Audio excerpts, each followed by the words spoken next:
नमस्कार छात्रों, आज हम आप लोगों के लिए लेकर आए हैं क्लास 12वीं के बिहार बोर्ड के इंग्लिश के पोएम सेक्शन रेनबो पुस्तक के ये पोएम सेक्शन है और पहली कविता है sweetest love I do not गो, जिन्हें जॉन डॉन के द्वारा लिखा गया। जॉन डॉन के द्वारा लिखा गया यह कविता, जो जॉन डॉन को मेटाफिजिकल पोएट भी कहा जाता है, आध्यात्मिक कवि भी कहा जाता है। इसी sweetest love I do not go कविता को हम लोग पोएम को हम लोग सुनेंगे, जो जॉन डॉन के द्वारा लिखा गया है।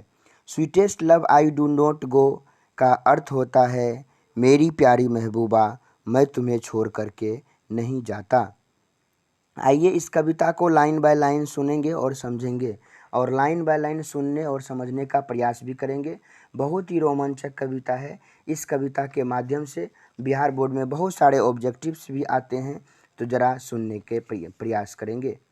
तो sweetest love I do not गो का हिंदी अर्थ हुआ कि मेरी प्यारी या मेरी प्यारी महबूबा, मैं तुम्हें छोड़ करके नहीं जाता हूँ।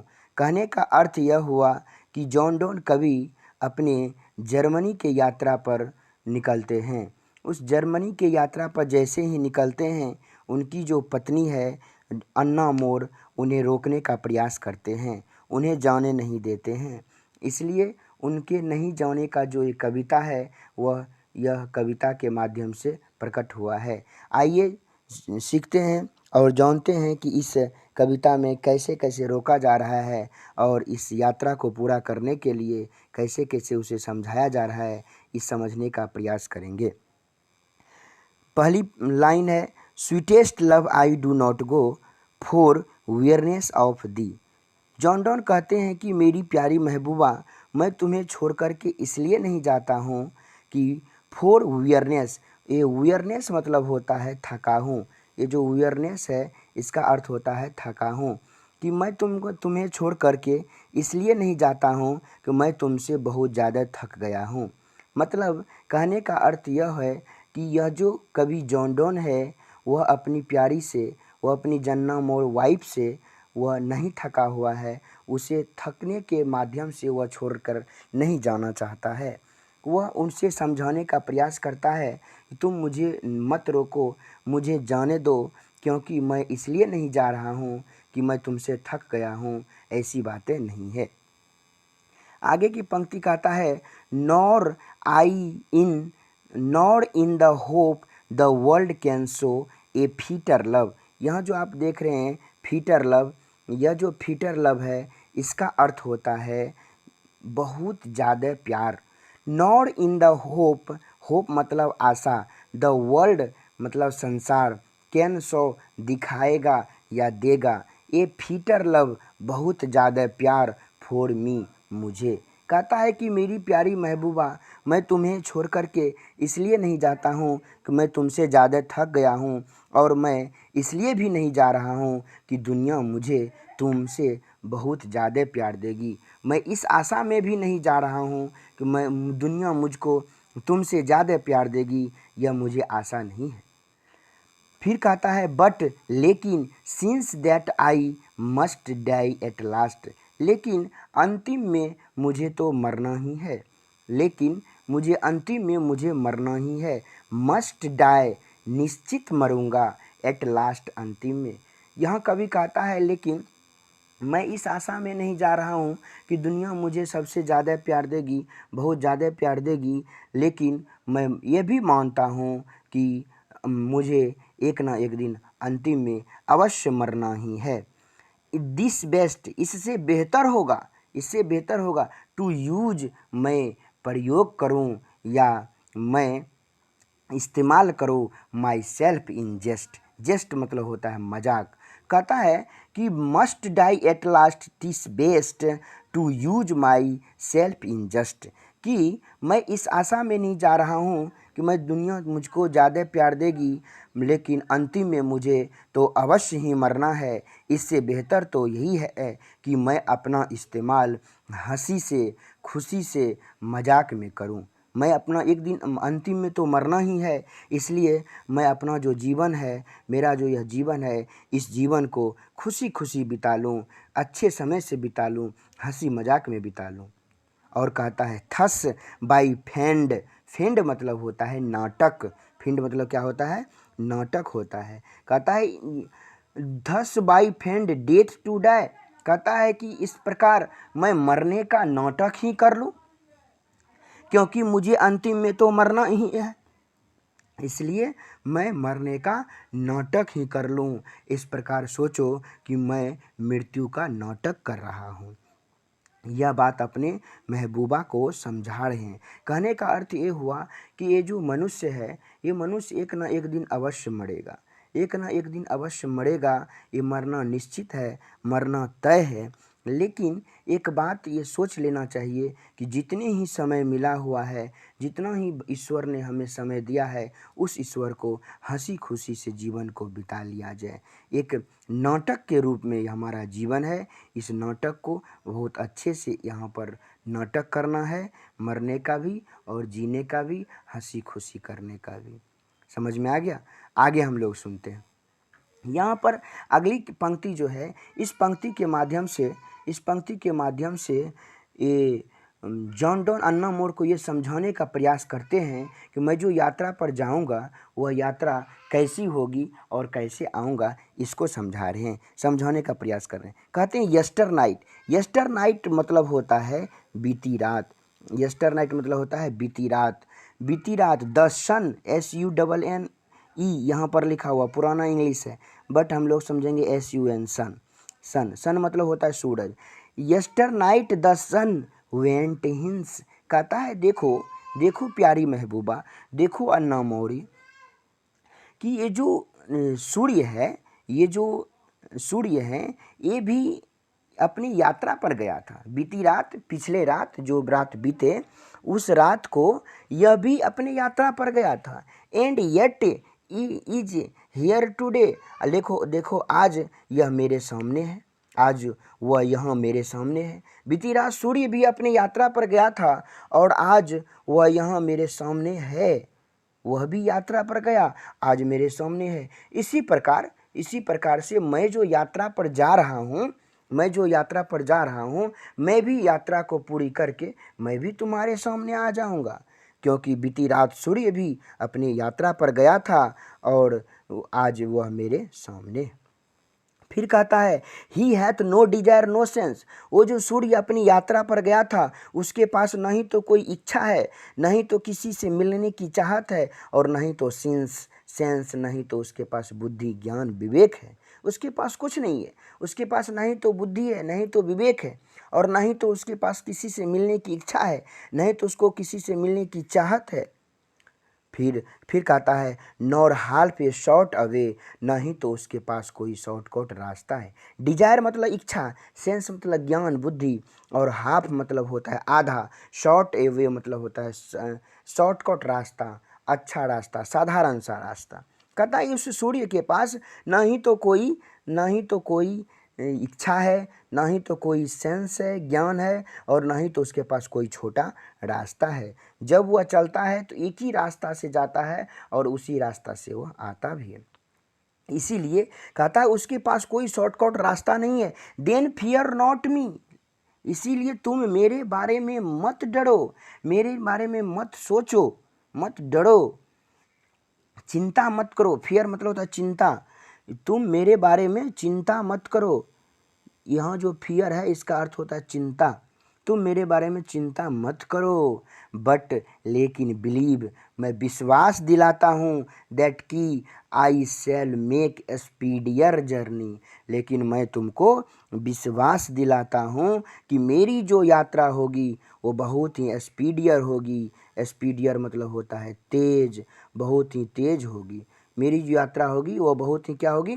तेज होगी। सिंस आई टेक, और मैं बनाऊंगा मोर विंग्स एंड स्प्योर्स देन ही। कहता है कि मैं जो तुमसे मिलने के लिए आऊँगा, क्योंकि मेरी जो यात्रा तेज इसलिए होगी क्योंकि मेरे पास तुमसे मिलने की इच्छा भी है। मोर विंग्स, वैसे विंग्स मतलब पंख होता है, लेकिन विंग्स मतलब यहाँ होगा चाहत। विंग्स मतलब क्या हो जाएगा, चाहत। विंग्स मतलब चाहत। मेरी तुमसे मिलने की इच्छा भी है, चाहत भी है। और यह जो स्पर्श है, स्पर्श मतलब होता है उत्साह, मुझे तुमसे मिलने का बहुत ज़्यादा उत्साह है, बहुत ज़्यादा उत्साह है, तुमसे मिलने का बहुत ज़्यादा इच्छा है, उत्प्रेरणा है, इसलिए मेरी जो यात्रा होगी वह बहुत ही तेज होगी। अर्थात इस पंक्ति के माध्यम से जॉन डॉन कहना चाहते हैं कि मैं जो यात्रा करने के लिए जाऊंगा, मेरी जो यात्रा करने का जो गति होगी वह बहुत ही गति होगी। क्यों गति होगी?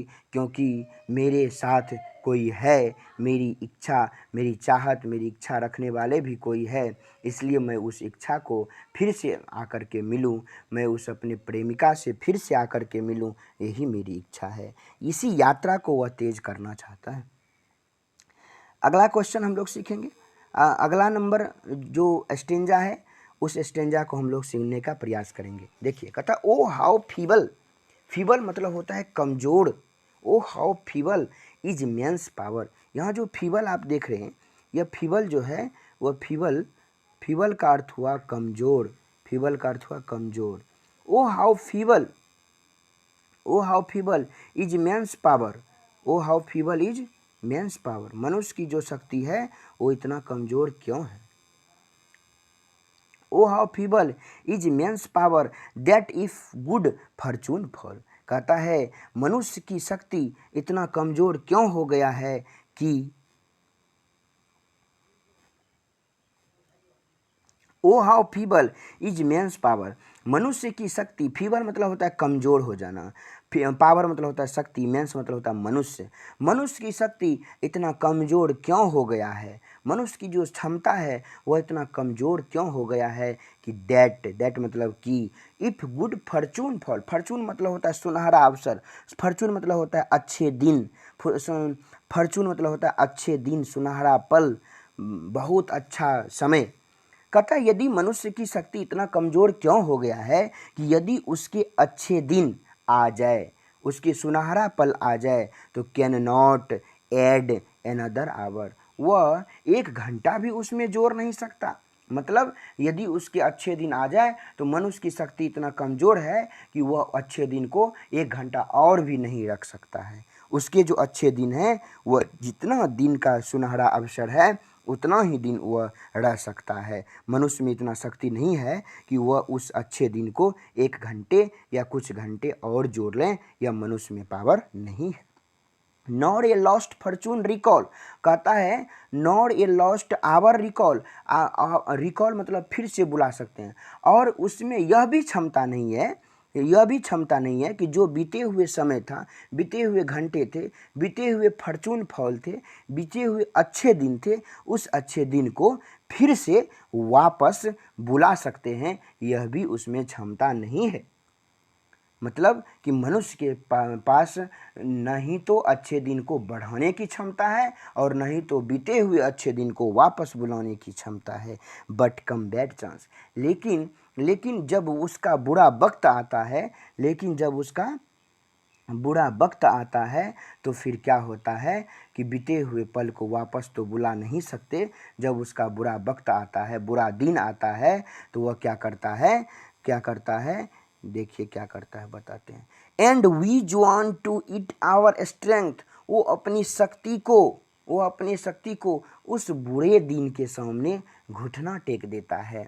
And we teach in art and length itself hours to advance, इसलिए क्या होता है कि जब वह उसके बुरा दिन आता है तो उन सारी बुरा दिनों को वह अपनी सारी शक्ति को उसके सामने घुटना टेक देता है, और वही बुरे दिन अधिक लंबे समय तक, आर्ट एंड लेंथ, बहुत ही लंबे समय तक वह हम पर हावी हो जाता है। इट सेल्फ आवर्स एडवांस, क्योंकि मैं अपने खुद से उसके एडवांस में उसके सामने आ जाते हैं। मतलब बुरे दिन के सामने हम ऐसे घुटना टेक लेते हैं कि वह हम पर अतिरिक्त हो करके अतिरिक्त दिनों तक वह हावी हो जाता है।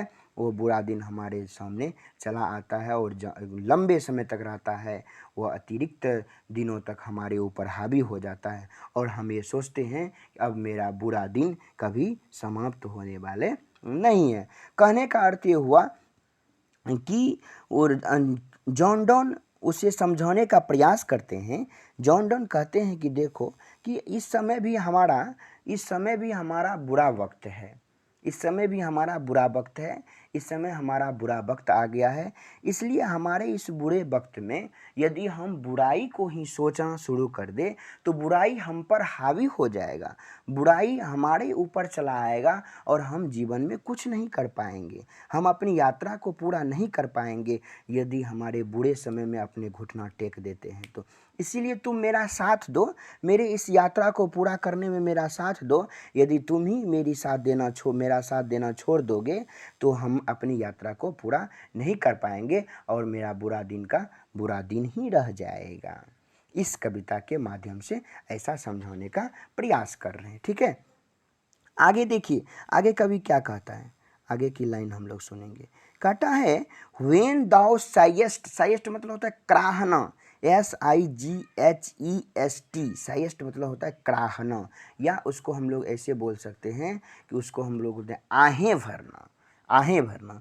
व्हेन दाउ साइएस्ट नॉट वाइंड, जब तुम कराहती हो, जब तुम आहें भरती हो तो क्या होता है, एक हवा भी नहीं निकलती है, नॉट वाइंड, एक हवा भी नहीं निकलती है।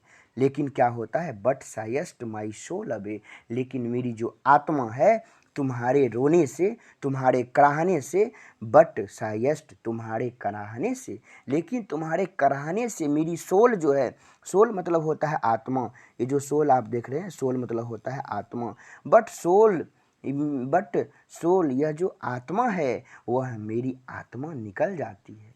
तुम्हारे रोने से, तुम्हारे कराहने से जो मेरी आत्मा है यह आत्मा निकल जाती है, लेकिन एक पत्ता भी नहीं हिलता, हवा भी नहीं निकलती। कहने का अर्थ ये हुआ कि जॉन डॉन कहते हैं कि जब तुम रोती हो या कराहती हो इससे किसी दूसरे को कोई खास फर्क नहीं पड़ता, तुम्हारे रोने से किसी दूसरे को कोई प्रभाव नहीं पड़ता, लेकिन तुम्हारे रोने से मेरी जो आत्मा है यह निकल जाती है, मेरी जो आत्मा है यह मरने लगता है। When thou weepest unkindly kind, जब तुम रोती हो और बेतहाशा, अनकाइंडली काइंड, यहाँ पर देख सकते हैं आप, यहाँ पर देखिए क्या है कि जब अनकाइंडली काइंड मतलब होता है बेतहाशा होकर के रोना, अनकाइंडली काइंड मतलब होता है बेतहाशा होकर के रोना, और उपेस्ट मतलब होता है रोना। जब तुम रोती हो या जब तुम कराहती हो, जब तुम रोती हो या अनकाइंडली काइंड बेतहाशा जार बेजार रोती हो तो क्या होता है कि तुम्हारे इस रोने से माई लाइफ, मेरे जीवन का ब्लड, रक्त जो है, खून जो है, रुधिर जो है, मेरे लाइफ का जो ब्लड है, मेरे लाइफ का जो खून है वह डोथ डिके, नष्ट होने लगता है, बर्बाद होने लगता है।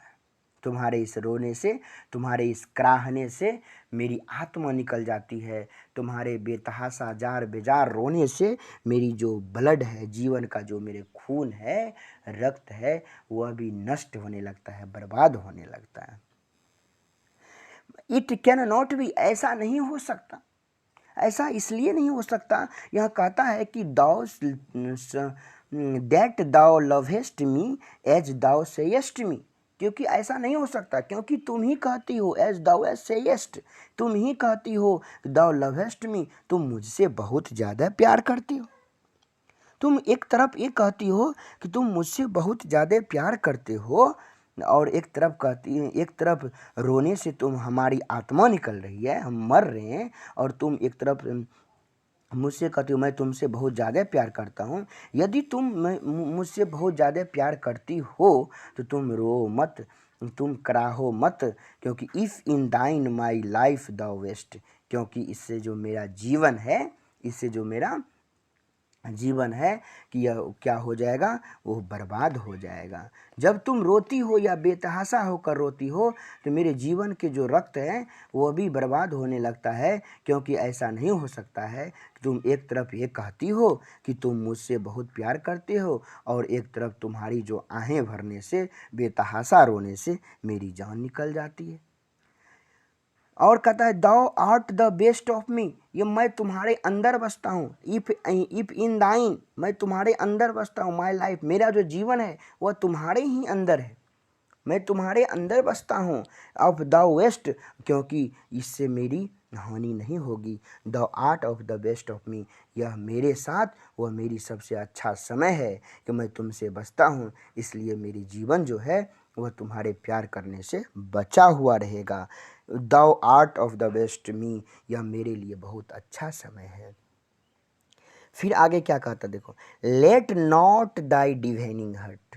लेट नॉट कहता है कि लेट मान लो, या नॉट दाई डिवाइनिंग हर्ट, तुम इस पवित्र दिल को, डिवाइनिंग मतलब होता है पवित्र, कहता तुम इस पवित्र दिल को लेट नॉट, इजाज़त मत दो कि फॉर थिंक मी एनी इल। इल मतलब होता है बुरा, इन मतलब होता है बुरा।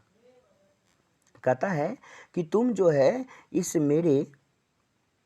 मेरे बारे में इतना बुरा मत सोचो। जैसे आप सोचते होंगे कि जैसे कहीं आप लोग जा रहे हैं और जो पीछे आप ड्राइविंग कर रहे हो, पीछे पीछे वाला जो आदमी बैठा हुआ रहता है वो बोलता है अरे यार तुम इतना तेज़ क्यों चलाते हो, कहीं एक्सीडेंट हो जाएगा तब। तो फिर तुम कहते हो कि अरे ऐसा बात तुम क्यों सोचते हो, कहीं यही बात सच हो जाए तो। यही इसीलिए कहता है कि let not thy divining heart, कहता है तुम इस पवित्र दिल को इजाज़त मत दो कि फॉर थिंक मी एनी इल, मेरे बारे में कुछ बुरा सोचे, मेरे बारे में कुछ बुरा सोचे। यह तुम अपने दिल को इजाज़त मत दो, या तुम अपने दिल से मत कहो कि मेरे बारे में कुछ बुरा सोचे। डिस्टेनी, डिस्टेनी मतलब होता है, डिस्टेनी मतलब कहीं, डिस्टेनी मतलब होता है किस्मत। डिस्टेनी मतलब क्या होता है, किस्मत। डिस्टेनी में टेक दाई पार्ट, कहीं ऐसा ना हो जाए कि किस्मत भी तुम्हारा साथ दे दे और क्या हो जाए, and may the fear fulfil, और जिस बात का डर था वही हो जाए। डिस्टेनी मतलब किस्मत, कि तुम मेरे बारे में, तुम इस पवित्र दिल से मेरे बारे में इतना बुराई मत सोचो कि कहीं ऐसा ना हो जाए कि ये जो डिस्टेनी है, किस्मत है, कि किस्मत में तुम्हारा साथ दे दे, और कि डिस्टेनी में दे टेक पार्ट, कि किस्मत भी तुम्हारा साथ दे दे, और and may the fear fulfil, जो जिस बात का डर था वही हो जाए। फुलफिल, जो डर रहे थे, फियर्स जिस बात का डर था वही डर हो जाए, ऐसा बात मत सोचो। बट थिंक दैट वी, लेकिन ये सोचो कि are but turned aside to sleep, लेकिन तुम ये पवित्र दिल से मत सोचो, मेरे बुराई में ये मत सोचो कि जो मैं हूँ, कि मेरा जो किस्मत है वो साथ दे दे और जो तुम बात सोच रही हो जाए, ऐसा मत सोचना। Are but turned aside to sleep, लेकिन ये सोचो, बट थिंक, ये सोचो दैट कि we are but turned aside to sleep, हम लोग एक ही बिस्तर पर सोए हैं लेकिन करवट बदल के सोए हैं, अलग अलग मुंह करके सोए हैं। ए साइड टू स्लीप, यहाँ पर साइड टू स्लीप यदि रहता तो मतलब ये होता कि एक बिछापन पर ये दोनों का जो मुंह है एक ही दिशा में रहता।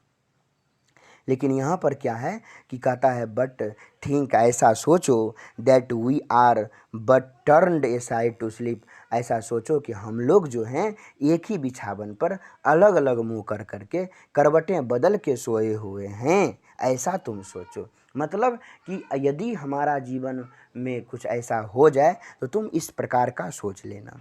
लेकिन आगे समझा देता है, आगे की जो पंक्ति है बहुत ही रोचक पंक्ति है छात्रों, इस बात को ध्यान दीजिए। कहता है they who one another keep alive ne'er parted to be, कहता है जो लोग एक दूसरे से प्यार करते हैं, who they an another keep, जो लोग एक दूसरे से बेपनाह मोहब्बत करते हैं, बेपनाह प्यार करते हैं, कहता है alive ne'er parted to be, वह एक दूसरे से कभी जुदा नहीं होते, एक दूसरे से कभी अलग नहीं होते, हमेशा एक नज़दीक दूरी में ही रहता है, वह कभी एक दूसरे से अलग नहीं हो सकता।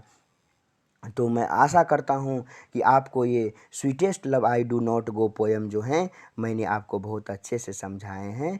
तो मैं चाहता हूँ कि यदि आप इसी तरह का वीडियो फिर से देखना चाहते हैं तो मेरी इस महर्षि में ही इन्फोटेक चैनल को सब्सक्राइब कर लें और इस और इस वीडियो को अपने दोस्तों के साथ ज़्यादा से ज़्यादा शेयर करें ताकि उनको बहुत अच्छे तरीक़ा से समझ में भी आ जाए और वह खुश हो जाए कि मेरा भी दोस्त कुछ चीज़ भेजा है। इसलिए मैं आशा करता हूँ मेरे चैनल को सब्सक्राइब कर लें। धन्यवाद।